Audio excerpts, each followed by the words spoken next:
everybody, I'm Lauren, this is Victoria. We're gonna do a video on downward facing dog. So I'm gonna have Victoria actually start on hands and knees position.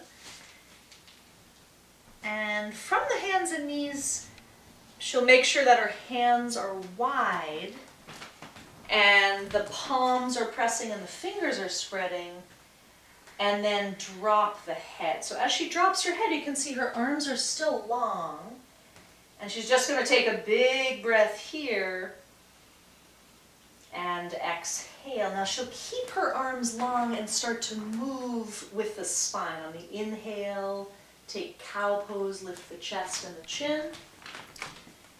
And on the exhale, take cat pose, head to tailbone. So this is a preparation for down dog. Again, inhale, lift the chest and the chin. Exhale, head to tailbone. You can see how she's warming up the spine again. Inhale. Exhale. One more time. Inhale. Exhale. We're just going to do a couple more warm-ups before she comes into the pose. So from the hands and the knees pose, take the knees together so they touch, and then send your right leg back. Tuck your right toes under and put them on the floor. And you can feel the stretch in that back leg. So you can see how Victoria is sending her heel back and her chest forward to get a stretch in the back of the leg. Now, if you can, hold this pose and lift your left arm forward. So the opposing arm goes forward. Stretch your hand away from the back heel and the heel away from the front hand. And then you can do the other side. So from all fours, left leg back, tuck the toes under. Before you lift the arm, take a moment to get long, extended, and stretched out through that back leg. Now, keeping your back leg strong, lift the opposite arm. Extend the arm forward. Extend the heel back. And then come on back to your all fours position and come into child's pose.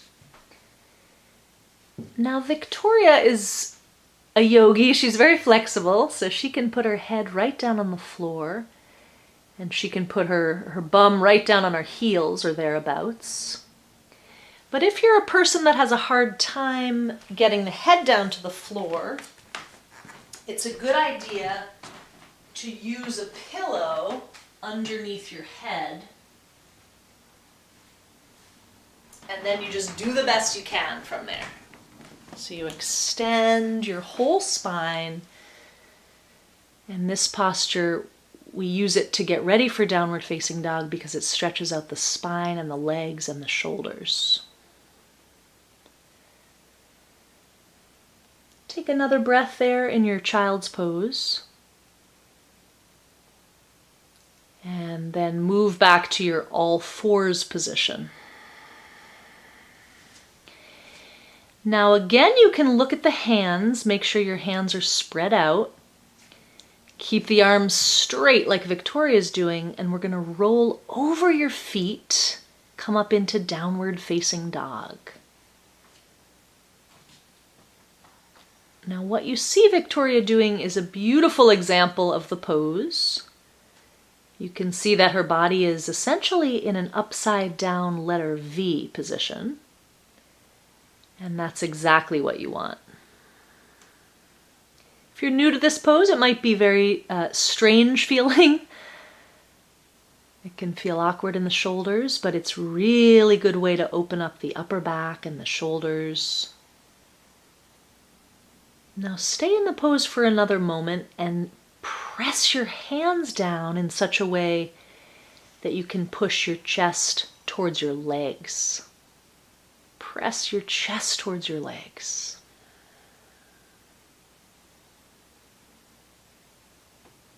All right, so this is your downward facing dog pose. I'm going to give you one more variation. If you can take it a little more intensely, take your feet together. Lift up your right leg to the sky. We call this one three-legged dog. And And just get your leg up as high as you can. At the same time as lifting the leg, you're dropping your head. And you're taking that same action of pressing your chest towards your standing leg. Okay, now take the other side, put the right foot down, lift up your left leg, and if this is too strenuous for you, you can do it with your knee on the floor. Lift your leg as high as you can. And then bring the feet together so you're in down dog. And then come into child's pose again. So we'll take a stretch in child's pose, the same pose that you did a couple moments ago. And then we'll practice downward dog one more time after that. Child's pose, you stretch your wrists away from your tailbone and your tailbone away from the wrists. And take 3 more breaths here, just staying in the pose, stretching your back. Inhale, exhale. Inhale, exhale. One more breath in and out. And come back to downward dog one more time before we finish out the video. This time in down dog, you can bend one knee and then the other. We call that walking the dog. Stretch the backs of the legs as you bend one knee and then the other.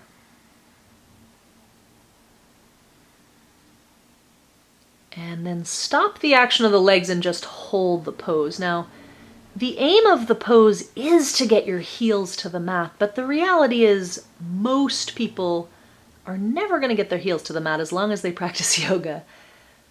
So you're trying for it. Try to push your heels down as low as they'll go, but don't feel like it's a big problem if they don't get there. Over time, you get a little more flexible. I'm going to count 5 breaths. It might feel like a lot, but try to hold the pose for another 5 breaths. Inhale through the nose. Exhale. Inhale through the nose.